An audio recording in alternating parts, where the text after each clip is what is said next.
네, 제가 어제 오늘 이렇게 감사에 대해서 구약 성경 그다음에 이제 신약에서 그다음에 바울 서신 이렇게 있는 어떤 성경에 있는 신학적인 개념의 감사들을 이렇게 한번 이렇게 좀 찾아보게 됐어요. 구약 어제 저번 주에 우리 강지호 집사님이 신약 성경에 감사 몇 번 나온다 그랬죠? 20몇 번이요? 21번. 여러분 잘 기억하시네요. 구약엔 몇 번 정도 나올까요? 구약은 되게 많이 나와요. 그 단어들이 여러 개를 감사라는 단어로 번역했는데 기본적으로는 130번, 126번 뭐 이 정도로 나와요. 이제 단어들마다 좀 다른데, 그럼 구약은 언제 어떤 일로 감사라는 단어를 사용했을까라는 거예요. 근데 가장 근본적인 것을 보면 레위기의 감사에 대한 개념들이 많이 나오는데, 모세오경 속에서 나온 구약 성경에서도 모세오경에서 가르쳐 주는 감사의 정신이 어떤 거였냐면 화목제였어요. 그러니까 하나님과 우리 사이에 화목을 위한 제사가 늘 감사의 제사로 드려져요. 그리고 그 화목제는 반드시 또 제물을 어떻게 해요? 사람들이 같이 맛있게 먹는 거예요. 화목한 거거든요. 그때 감사라는 개념이 아주 많이 나타나 있죠.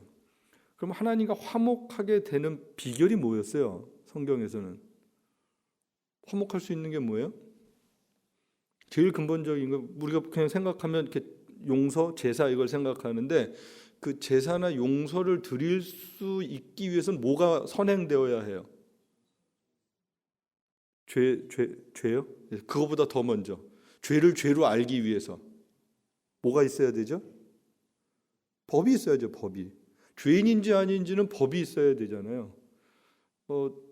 저 어저께 밤인가요? 밤에 늦게 이제 교회에서 뭐 하고 가다가 경찰한테 걸렸어요. 제가 걸린 거 아니에요. 우리 집사람이 운전했어요. 전 절대 경찰한테 걸리지 않아요. 거의 운전을 안 하기 때문에 걸리지 않아요. 다 밤늦게 가는데 또 왜 경찰이 또 이렇게 나이스하게 와가지고, 이제 뭐 별로 잘못한 게 없어서 이제 뭐 아무튼 그냥 풀려난 건가? 아니 뭐라 그래야 되나? 그냥 아무튼 가게 됐어요. 경찰한테 걸릴 때 경찰도 기준이 있죠. 잡아야 되는 기준이 있어야 되죠. 그냥 막 경찰이라고 막 잡고 싶어서 잡는 거 아니잖아요. 우리가 잘못을 안 했으면 우리 당당하잖아요. 그 뭐예요? 기준이죠, 기준. 40마일 써 있는 데서 50마일로 갔어요. 내가 알아요. 그러면 나는 이게 뭐가 불편한 거예요. 그때 선처를 바라야 돼요, 무조건. 거기서 대들면 큰일 나요. 다 알고 있어요. 기준이라는 게 있어요. 법이 있어서 죄라는 걸 알게 됐다는 거. 그게 뭐예요? 율법이에요. 그럼 율법을 누구에게 주신 거예요? 아무한테나 준 게 아니었어요. 하나님의 백성들에게 주셨어요. 그죠? 율법을 세상 사람한테 준 게 아니라 하나님께서 애굽에서 구원해 내셔서 광야에서 이스라엘 백성들에게 법을 주시잖아요. 그러니까 내 백성은 뭐를 갖고 살아라? 이 말씀이라는 기준을 가지고 살아라. 그럼 불법이라는 개념은 그때부터 뭐가 되는 거예요? 이 법을 지키지 않았을 때가 불법이 되는 거예요. 그래서 세상법이 아니었어요. 하나님의 백성은 그 법을 잘 지키고 살면 좋은 하나님의 백성이 되는 거였단 말이에요. 그런데 법을 인간들이 어길 수밖에 없잖아요. 그러면 불법을 행했으니까 이 법을 지키지 않으면 너희는 어떻게 되는 거예요? 언제든지 죽는 거죠. 벌을 받는 거죠. 근데 벌을 받지 않기 위해서 그 다음에 뭘 하는 거예요? 그 다음에 이제 제사가 나오는 거거든요. 그러면서 다시 하나님이랑 화목하게 되어지는 거예요. 그러니까 화목하게 되어지니까 뭐 할 수 있는 거예요? 감사하죠. 그 전에 하나님이랑 화목할 수 없었어요. 죄 때문에. 그런데 죄를 깨닫고 죄 용서를 받으면서 화목하게 되니까 이게 감사했다라는 거예요. 그러면 진짜 감사는 누구만 할 수 있는 거예요? 하나님의 백성들만 할 수 있는 거예요. 무슨 말인지 아세요? 하나님의 백성들이 하나님과 화목하게 됐을 때 하는 게 감사였다라는 거예요. 그냥 세상적으로 일반적으로 감사해 고맙습니다, 이거랑 개념이 다른 구약 성경에서 가르쳐주는 레위기에서 가르쳐주는 감사는 그런 하나님과 언약적 관계가 형성되고, 그리고 하나님의 말씀을 받고, 그 말씀을 지키지 못했지만 제사라는 걸 통해서 하나님과 관계가 다시 회복되어진 사람만 감사할 수 있다라는 거예요. 그러니까 감사가 되게 신학적이죠. 이 레위기에서 말하는 감사는 그거였어요. 역대기로 넘어오면서 감사가 언제 나오냐 하면, 아주 굵은 감사가 다윗 때 언약궤가 되돌아오는 거였어요. 그래서 역대기는 그걸 솔로몬 시대에 이제 그 솔로몬이 성전 건축하고 나서 하나님 앞에 감사의 제사를 드리고, 그러면서 하나님의 백성들이 성전 건축한 이후에 하나님께서 이 성전을 받으셨어라는 것을 굉장히 기쁘게 표현을 해주시잖아요. 정말로 하나님께서 이걸 이전을 내가 받았다. 내 백성들이 이곳에서 기도할 때 내가 듣겠다. 엄청난 약속을 해주신단 말이에요. 그러면서 그 백성들 가운데 하나님의 평강이 임하게 됐어요. 그리고 그들이 감사의 예배를 드리게 됩니다. 그때가 다윗 때 그 솔로몬 성전, 그럼 솔로몬 성전 이후에는 다윗 때인데, 다윗 때는 언제 큰 감사가 이루어질까요? 성전 건축을 못했는데 법궤가 올 때였어요. 법궤가 돌아올 때 다윗이 막 춤추고 노래하고 막 그러잖아요. 옷이 벗어질 정도로 막 그렇게 기뻐하고 즐거워한다고요. 그거를 언제 다시 굉장히 자세하게 기록해서 후대에 가르쳐 주냐면, 열왕기 상하 같은 경우는 이스라엘의 역사가 쭉 가서 끝이 나는 거라면, 역대기는 언제 기록했다고요? 제가 그 전에 설교를 아주 잘 한 기억이 나요. 역대기는 포로기 이후에 돌아와서 다시 이스라엘 백성들을, 돌아온 하나님의 백성들, 여기 남아있는 사람들을 다시 신앙교육을 시키기 위해서 기록한 책이 역대상하거든요. 그래서 역대상하가 굉장히 중요합니다.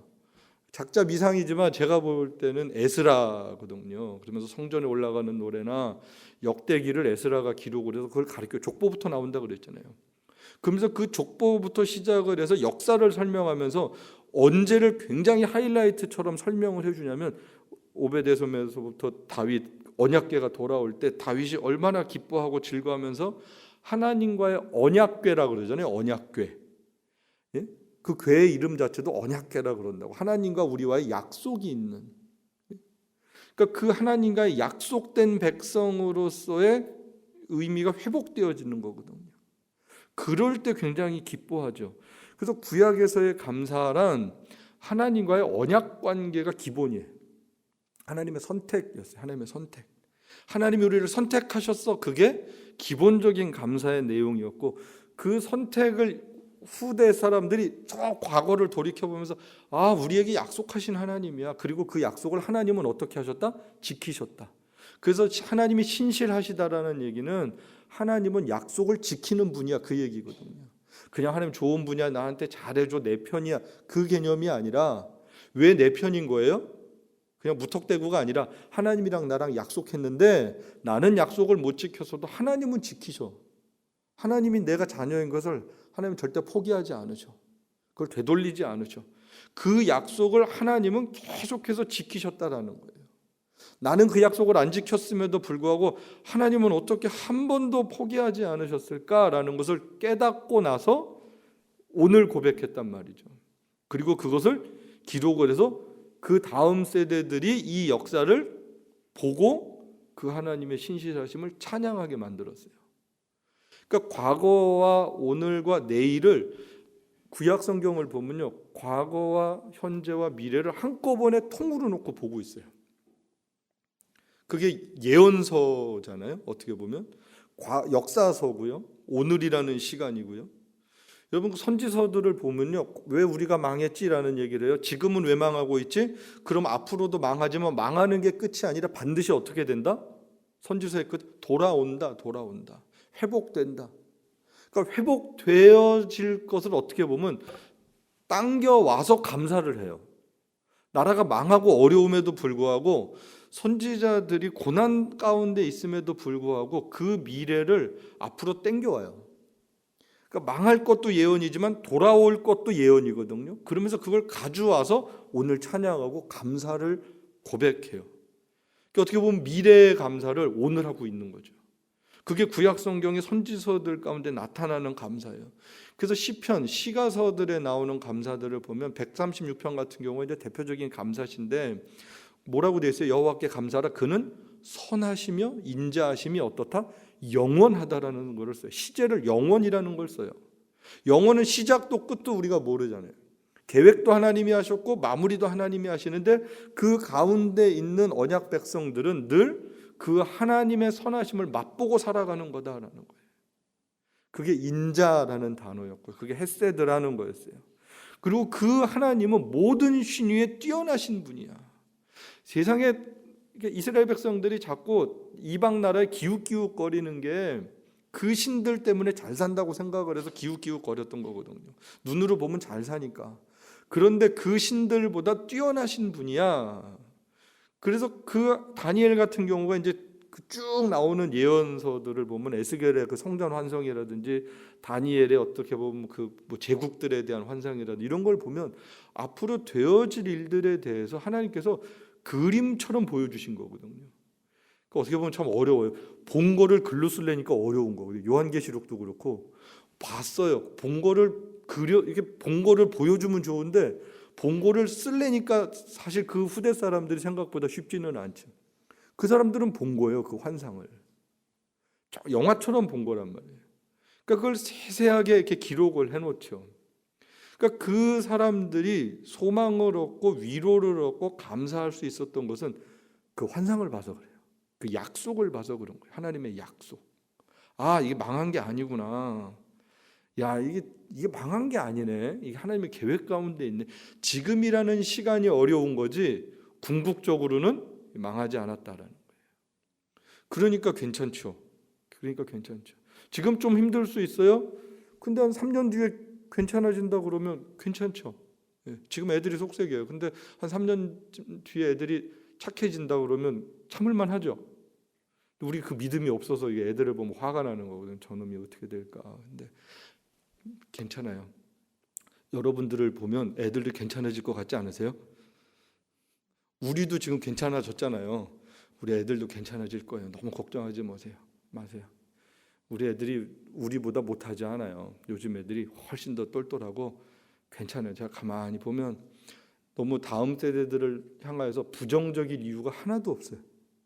우리를 보면 부정적인데 하나님과 우리와의 언약 관계를 제가 가만히 생각을 하다가 그래, 이게 내 자식이면 속상하고 힘들지만 하나님과 언약 관계에 있는 자녀라고 생각을 하면 소망이 있는 거예요. 소망이. 그렇죠. 여러분 자녀를 보고 힘든 일을 보고 내일이다 생각하면 힘들어요. 근데 하나님의 계획 가운데 있다 생각을 하면 위로가 되고 소망이 돼요. 그리고 기대가 돼요. 우리 인생도 마찬가지예요. 우리 인생도 힘들고 곤고할 때가 다가 아니다라는 거죠. 절대 다가 아니에요. 지금 겨울에 꽃 안 폈잖아요, 마당에. 근데 쟤네 내년 한 2, 3월 되면 어때요? 새싹 나고요. 4, 5월 되면요. 녹색이 얼마나 예쁘고요. 꽃 피고 그래요. 지금 땅을 보고 올해건 힘들다. 저는 뭐 땅에 잡초고 뭐 걱정하지 마세요. 내년 5월이면 꽃 필 거예요. 나무에 새순이 돋고요. 다 아름다워질 거예요. 성경은요. 뭘 보게 하냐면요. 그 다음을 보게 해요. 하나님의 언약이라는 믿음을 가지고 하나님께서 완성하실 그 날을 바라보게 하는 거예요. 그래서 감사가 뭐냐 하면 바로 그 하나님의 시간을 바라보고 그 관계를 기억하고 오늘 감사를 드리는데 그 감사가 구약에는요. 감사합니다 이렇게 끝나지 않고 그게 늘 제의적으로 나타났어요. 제물을 드리고 함께 기뻐하고 즐거워하고 하나님 앞에서 분명하게 감사합니다라는 표현이 드러나는 것으로 성경은 다 기록을 하고 있어요. 그래서 기쁨으로 찬양을 하고 예물을 드리고 그리고 함께 기뻐하는 것. 그게 감사절인 거예요. 그게 감사절. 그게 구약 성경의 감사였어요. 신약으로 넘어오면서는 복음서의 감사의 내용이 있고요. 바울 서신의 감사의 내용들이 있어요. 뭐 헬라어 단어들이 이렇게 있어요. 이게 다 합해서 이제 그렇다는 건데, 이것도 어떻게 보면 구약의 감사랑 크게 다르지 않아요. 하나님의 자비하심, 인자하심 이런 거예요. 초대교회 감사라는 말을 참 많이 사용합니다. 근데 가만히 생각을 해보면 초대교회 감사는 하나죠. 구원이죠. 하나님의 구원. 하나님의 구원 말고는 감사할 만한 내용이 그들의 삶의 정황으로는 별로 없어요. 그러니까 어떤 조건적인 감사의 내용이 없습니다. 없어요. 사도 바울이 나의 자랑, 나의 기쁨, 나의 면류관 이렇게 얘기를 하면서 그 다음에 나오는 게 뭐예요? 사도 바울이 신약 성경에 면류관이라고, 우리는 면류관 하면 착각한다고 자꾸 쓰는 걸로 생각을 해요. 잘하면은 금면류관, 조금 잘하면 은면류관, 잘못하면 옛날에는 또 무슨 모자 쓴다고 그러고 막 그랬어요. 옛날 목사님들이. 그런 게 아니라 바울 서신들을 보면 나의 자랑, 나의 기쁨, 나의 면류관 하면서 바로 다음에 나오는 게 뭐예요? 교회와 성도들이었어요. 그러니까 뭐가 우리의 면류관이냐라는 거예요. 그렇죠? 저와 여러분에게 있어서도 뭐가 면류관이냐. 사도 바울 같은 경우는 그렇게 하나님 나라를 위해서 현존했던 교회, 그 교회를 세웠던 것, 그렇게 복음을 전해서 하나님과 교제하며 하나님의 백성들과 함께 교제하며 확장되어졌던 그 교회가 사도 바울에게는 면류관이라고 고백이 되어진 거예요. 그러니까 저와 여러분의 면류관이 뭐여야 되는 거예요? 하나님 나라여야 돼요. 교회여야 돼요. 이 교회 공동체가 목사의 면류관이 아니라 모든 하나님의 백성들의 면류관이 되어야 합니다. 그러니까 교회를 통하여서 우리가 상급을 받는다 생각을 해도 과언이 아니에요. 다른 데서 상급을 받으려고 그러지 마세요. 교회예요, 교회. 하나님의 몸된 교회가 우리의 자랑이고 기쁨이고 상급이 된다라는 거예요. 그래서 소유나 다른 것이 감사가 아니었다라는 거예요. 다른 어떤 게 감사가 아니라 하나님의 백성들과 함께하는 이 공동체가 가장 큰 감사의 조건이었다라는 거죠. 지금은 우리가 몰라요. 여기서는 잘 몰라요. 그 전에 제가 한 오래됐죠. 한 20년 전에 이렇게 위험한 선교지 다니고 그럴 때, 그때는 진짜 저도 겁도 나기도 하고 막 그런 데가 있었는데, 거기서 만나서 같이 교제하고 기도하고 잠깐 찬송하고 그러면요, 그 기쁨을 이렇게 말로 잘 표현을 못해요. 그러니까 뭐 그냥 위험한 게 아니라 여기서 예배드리다가 바로 잡히면 그냥 감옥을 갈 수도 있고 그냥 이렇게 굉장히 위험에 처할 수도 있는 상황인데, 그런 상황에서 그리스도인들을 만나서 함께 믿음의 교제를 할 때 그때의 그 하나님이 주시는 위로, 제가 그 생각을 하면 지금도 이렇게 쫙 소름이 이렇게 끼쳐지는 게 있어요. 안가 같은 데 숨어가지고 같이 성경 공부하고 찬송하고 기도하고 그럴 때 초대교회 성도들이 그런 거였거든요. 그 전에 영화 같은 거 뭐 쿼바디스라든지 배너라든지 이런 거 초대교회 성도들이 이렇게 숨어서 예배를 드리다가 성도들끼리 만나면 이렇게 서로 물고기 표시하고, 예수 그리스도 우리의 구세주다라는 거, 익투스라는 거 이니셜 따가지고 이제 물고기 표시하면서 그들끼리 서로 만나고 교제하고 믿음의 교제를 할 때 그 만남을 한번 여러분 가만히 생각을 해보세요. 그렇게 신앙생활 한다고 한번 생각을 해보세요. 그러면 어떨 것 같나? 진짜 그러면 어떨 것 같으세요? 그럼 그 공동체의 결속력이라든지 서로를 바라보는 거라든지 서로에 대한 중보기도라든지 마음 씀씀이가 지금 우리들이 신앙생활 같이 하는 거랑은 되게 많이 다르겠죠. 아주 많이 달라요. 그건 진짜 진짜 영적 전우가 뭔지를 완전 실감을 하는 거예요. 선교지만 같이 갔다 와도 그렇게 끈끈함이 있잖아요. 그거랑 아주 달라요. 그때 사람들을 지금도 제가 교제를 한단 말이에요. 그때 그 사람들 언제 만나도 반갑죠. 그때가 만나면 그때가 확 떠오르지. 정신 바짝 차리게 되지. 서로 그런 사람들이 있어요. 한 친구가 그래요. 그냥 형님 목사님 만나면 그때 생각이 나서 정신 차리게 된다고. 나도 그렇다. 그냥 그래. 그때 이렇게 진짜 골목골목을 걸어 다니는 게 무서웠거든요. 초대교회 성도들이 그 은혜가 있는 거예요. 그러면서 같이 만나는 게 감사한 거예요. 그 교회가 감사한 거예요. 같이 신앙생활을 할 수 있었던 사람들과 함께 있다라는 게 감사했다라는 거예요. 그게 신약성경에 나오는 그런 고백이에요. 그러니까 그 사람들끼리 만나면 싸우겠어요? 안 싸우겠어요? 목숨을 걸고 만나서 싸우겠어요? 목숨 걸고 만나가지고 갈등하겠어요? 서로 흉보겠어요? 너 저번에 저랬지? 그러지 못하죠. 지금은 다 갈등하고 힘들고 원망하고 불평하고 하는 게 살만해서 그래. 살만해서. 그럴 때 가면은 그러지 못해요. 그냥 진짜 같이 만나는 게 반갑고 몇 달 만에 만나면 아유 아직 이렇게 있구나 반갑고 건강하게 있으면 감사하고 그게 정말 참 교제가 달랐어요. 믿음의 교제가. 예, 그런 믿음의 교제가 있었던 공동체를 초대교회는 감사했습니다. 지금도 감사해요. 이렇게 같이 예배드리고 이런 거. 예, 명절이고 쉬고 휴가 때인데 같이 이렇게 예배드리는 거 참 감사해요. 그런데 여러분 조금 더 사랑하면서 감사할 수 있게 되길 축복합니다. 옆에 계신 분들이 귀한 분들이에요. 이분들이 안아보세요. 몇 사람 없다고 생각을 해보세요. 얼마나 썰렁하고 힘들겠어요. 옆에 이렇게 한번 봐보세요. 같이 예배드려서 참 고맙다고. 예? 어색하시죠? 우리 교회는 우리 교회는 이런 게 참 어색해요. 제가 봐도 어색하고 누가 날 시켜도 어색하긴 해. 예. 그런데 되게 감사해요. 정말로 감사해요. 같이 예배드리고 찬양할 수 있는 게 참 감사해요. 우리 찬양팀도 늘 감사하고. 예. 초대교회 성도들이 얼마나 감사했을까. 초대교회 그 고고학 자료들을 보면요, 2000년 전 그 동네 집들이 있어요.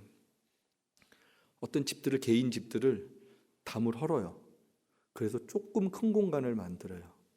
그랬던 집들이 가정에서 크리스찬들이 모였던 교회 흔적들이에요. 그 사료들이 있어요. 그럼 그 집을 내놓는 주인들은 어떤 마음이겠어요? 쉽지 않았겠죠. 전에도 한번 말씀드렸어요. 베트남 지하교회 갔었을 때 아이가 설교했다고. 아이가 설교를 는 거예요. 어른들이 앉아서 막 듣고. 근데 부모가 궁금했다니까. 저 부모는 누구지? 잡혀갈 수 있는 애로 키우는 거잖아요. 복음을 전하는 사람으로 키우는데 쟤는 잡혀갈 수 있는 애로 키우는 거예요. 일찍부터 훈련시키는 거예요. 설교자로. 그러니까 애를 설교시키고 어른들이 앞에 앉아가지고 아멘 아멘하고 막 듣더라고요. 격려해주고.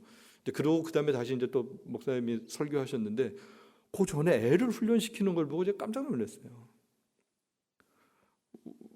아마 우리 애 나와서 설교한다 그러면 대번에 그 다음날 전화 저한테 억수로 올 거예요. 카톡이라. 왜 애를 설교시키냐고. 그래서 이 시대에는 참 다음 세대 지도자들이 잘 안 나와요. 잘 안 나와. 그런데요, 유대인들도 어린아이들을 훈련시키거든요. 회당을 가면 청소년 아이들이 기도에 인도합니다. 정통파 유대인들. 지하교회들이 그렇게 훈련을 시켰어요. 뭐 때문에? 이 교회의 역사를 이어가기 위해서. 거룩한 교회의 역사를 이어가면서 감사의 예배가 끊어지지 않는 역사를 만들어내는 거였거든요. 지금 우리가 신앙생활 잘하고 감사하게 예배드리는 것뿐만 아니라 이 역사가 다음 세대 이 감사의 제사, 구약에 그랬잖아요. 화목제와 감사가 같이 간다고 늘. 하나님을 향한 예배가 감사의 제사가 가는 거거든요. 이게 끊이지 않도록 그 다음 세대들을 끊임없이 준비시키는 거예요.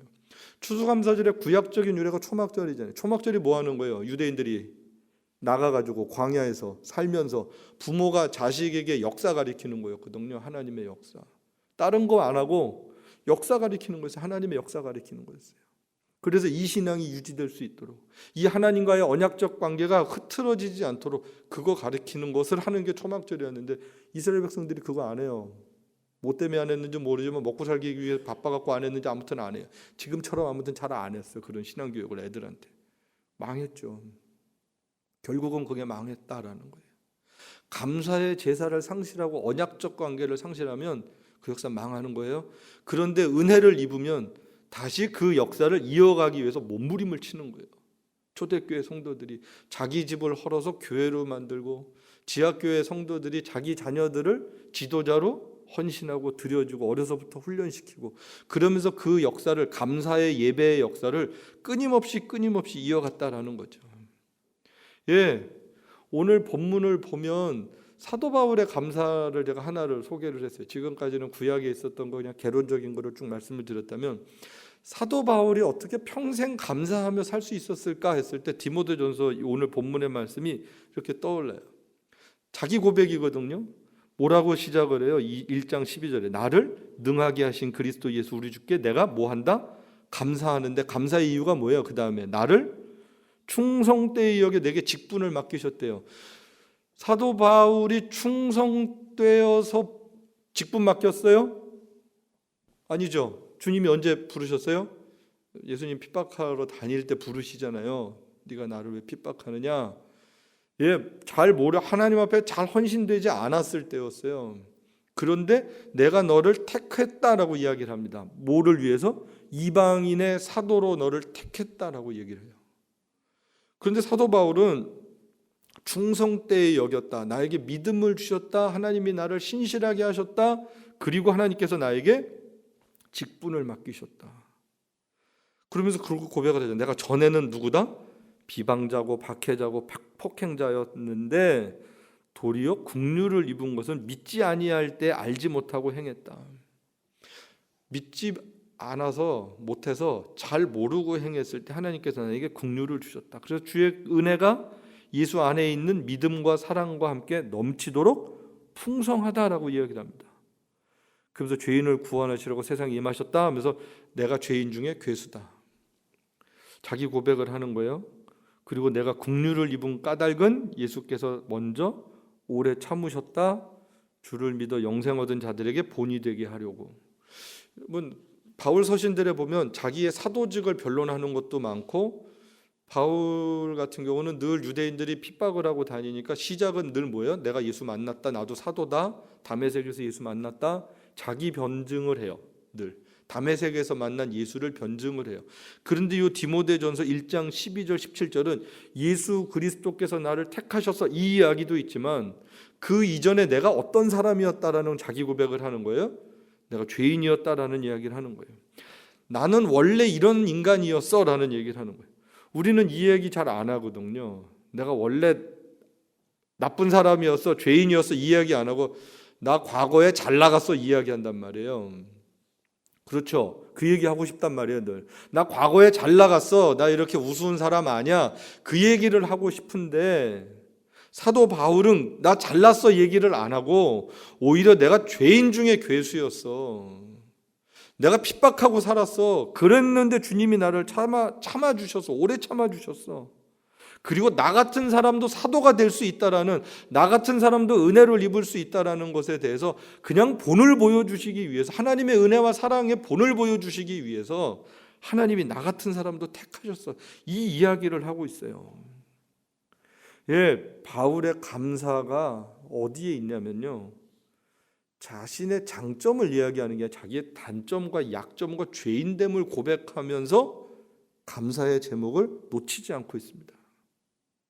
우리가 하나님을 향한 감사를 할 때 은혜를 기억해요. 받은 거 감사합니다. 이런 거 감사합니다. 그런데 그거보다 더 선행되어져야 되는 게 뭐냐면 우리의 죄인됨이에요. 본질적 죄인됨도 있고요. 본질적으로 죄인이라서 살아온 시간이 잘한 시간보단 잘못한 시간이 많잖아요. 그렇죠? 여러분 잘한 게 많으세요? 잘못한 게 많으세요? 뭐 잘못한 게 훨씬 많죠. 비교도 안 되죠. 잘한 거는 찾아야 되는데 잘못한 거는 안 꼽을 수가 없어요. 그냥 거의 다예요. 잘못한 게 훨씬 많죠, 우리가. 그럼에도 불구하고 하나님이 용서하신 거잖아요. 그러면 하나님과 사람 앞에 뭐 할 수 있어요? 겸손할 수 있어요. 겸손할 수 있어요. 자신의 죄인됨을 아는 사람만 겸손할 수 있어요. 대화 가운데 내가 자기 아이 단어잖아요. 그거를 많이 쓰는 사람일수록 되게 교만한 거예요, 사실. 내 속에. 근데 그냥 가만히 생각해 보세요. 근데 이게 뭐 특별한 게 아니라 모두에게 있어요. 가만히 있어도 나를 이야기하고 싶은 본성이 다 있으시죠. 그렇죠? 그냥 이렇게 잘 몰라주니까 빨리 얘기를 해줘야 될 것 같아. 저 사람이 날 잘 몰라. 그래서 얘기를 해줘야 될 것 같아. 그게 어떤 심리인 것 같으세요? 우리의 허물을 얘기하세요? 여러분, 여러분의 죄를 고백하기 위해서 나의 죄를 고백합니다, 형제, 이렇게 얘기하세요? 그런 얘기 안 해요. 우리는 우리의 허물과 죄는 잘 얘기 안 하고 싶어요. 그건 그냥 감춰두고 싶어요. 우리의 거짓된 모습 안 드러났으면 좋겠어요. 그리고 우리가 우리를 얘기할 때는 우리 잘한 것만 얘기하고 싶어요. 그런데 거기서는 화목이 없고요, 감사가 없고요, 하나님을 예배하지 못하게 돼요. 사도 바울이 끝까지 예배자로 살 수 있었던 것은 요걸 잊지 않았어요. 내가 죄인 중에 괴수야.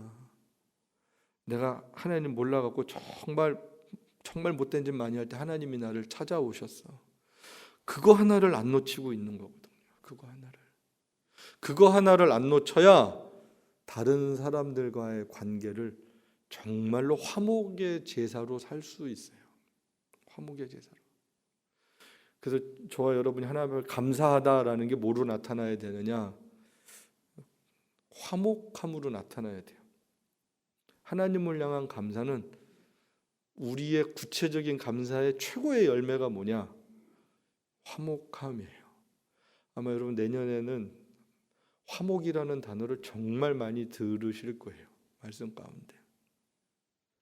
왜냐하면 그게 우리의 정말 그리스도인 됨의 표징으로 나타나는 것이 그 화목이기 때문에 그래요. 그리고 그게 하나님을 향하여서 제의적으로 나타날 때 뭐가 된다? 예배가 된다라는 거예요. 성도들과 화목한 게 하나님이 보실 때 뭐가 된다? 예배가 된다. 여러분, 예배를 제의적으로 잘 할 때도 있지만 기본적인 내 마음속에 하나님의 은혜를 기억하고 하나님과 화목하고 다른 사람들과 화목하고자 하는 그 마음밭이 하나님이 받으실 만한 예배가 된다라는 거예요. 그래서 그 받으실 예배를 자꾸 생각하세요. 하나님이 베풀으신 은혜를 기억하세요. 그러면요, 다른 거가 잘 안 보여요. 그런 생각이 들었어요. 아담과 하와가 에덴 동산에서 수없이 많은 아름다운 거, 맛있는 거, 예쁜 거 제껴두고 왜 선악과를 봤을까? 오늘 우리도 마찬가지일 것 같아요. 하나님께서 베풀어 주신 되게 좋은 은혜들이 많은데 왜 나쁜 거를 보고 왜 속상해하고 갈등하고 힘들어할까? 사탄은요, 부정적인 거 보게 하잖아요. 갈등하게 만들잖아요. 근데 하나님은 그러지 않으시잖아요. 하나님은요, 힘든 거, 부정적인 거, 갈등하는 거, 어려운 거 이런 거 보게 하시는 게 아니라 하나님의 속성을 가만히 생각해 보세요. 시편은요, 또 뭘 감사하게 하냐면 하나님의 속성을 기억해서 감사하게 해요. 그 선하시고 좋으시고 인자하신 하나님을 기억하라는 거거든요. 그분이 너에게 어떤 일을 하시는지. 그러면 그 하나님이 우리 인생 가운데 어떤 그림을 그리기를 원하시나, 저와 여러분의 생애 가운데 어떤 인생을 살길 원하시나, 그리고 어떤 삶을 계획하고 준비하고 계셨나, 우리 자녀들을 위해서는 어떤 일을 하나님이 계획하고 계실까, 이걸 믿음의 눈으로 자꾸 그리세요. 아름다운 그림을 그리세요. 부정적인 그림 그리지 마시고요, 누가 나한테 잘못했어 그거를 마음에 품고 자꾸 그리지 마시고 하나님이 베푸신 아름다운 걸 자꾸 그리세요. 그 그림을 그릴 때 우리의 마음과 생각이 하나님의 아름다움으로 채워지는 거잖아요. 우리의 생각이 아름다움으로 채워지잖아요. 근데 그 아름다움을 안 보는 거죠. 선악과를 보는 거죠. 사탄은 자꾸 선악과를 보게 하거든요. 갈등하는 거 보게 하거든요. 남의 잘못을 보게 하잖아요. 상처를 보게 하고. 근데 그런 거 보지 말고 아름다운 걸 보세요. 아름다운 걸. 선한 거를 볼 수도 있고 안 좋은 거 볼 수도 있어요. 근데 여러분, 아름다운 것을 자꾸 마음에 그리세요. 그러면 우리 마음에 하나님의 아름다움들이 이렇게 차곡차곡 채워지는 거예요. 차곡차곡. 그러면 그 아름다운 걸 본 사람들의 삶에 뭐가 나오는 거예요? 하나님의 아름다움을 맛보면, 그래서 시편 기자가 그러잖아요. 너희는 여호와의 선하심을 어떻게 하라? 맛보아 알지어다 그래요. 맛보아. 체험적인 단어를 써요. 맛을 보래요. 선한 것을 자꾸 확인하래요. 그걸 맛을 보아서 알래요. 그러면 그 맛을 자꾸 보면 선한 것은 기억합니다. 그리고 그거 능력이 됩니다. 여러분 감사의 절기 뭐가 감사할까? 예, 막 감사 제목들도 찾으셔야 되는데 그냥 오늘 저녁 내일 한번 이렇게 잠깐 시간을 내서 하나님께서 나에게 어떠한 은혜들을 베풀어 주셨는지를 지난 시간을 한번 이렇게 생각해 보세요. 힘든 거 생각하실 수도 있고 감사한 거 생각할 수 있는데 여러분 우리가 선택하는 거예요. 하나님께서 나에게 베풀어 주신 은혜를 그걸 기억하고 그거를 감사하는 거예요. 그냥 앉으셔서 진짜 그냥 하나님 감사합니다. 그리고 하나씩 그냥 찾아서 이야기하는 거예요. 하나님 이렇게 해주셔서 참 감사합니다. 하나님 이렇게 인도해 주셔서 감사합니다. 하나님 오늘 여기가 있어서 참 감사합니다. 신명기는 그거 가르쳐 주거든요. 너희가 배부를 때 하나님께서 너에게 어떤 은혜를 주셨는지 잊으면 안 돼. 그거 가르쳐 주거든요. 살만할 때 너희를 구원하신 하나님 잊으면 안 돼. 자유인이 됐을 때 노예에서 해방하신 하나님 잊으면 안 돼. 풍성하게 가나안 땅에서 농사짓고 잘 살 때 광야에서 하나님이 어떻게 인도하셨는지 잊으면 안 돼. 잊지 말라고 가르쳐주고 있어요. 잊지 말고 내일 꼭 여러분 찾아서 기도할 수 있었으면 좋겠고요. 하나님이랑 내일 좋은 티타임을 꼭 가지십시오. 한번 같이 기도하겠습니다.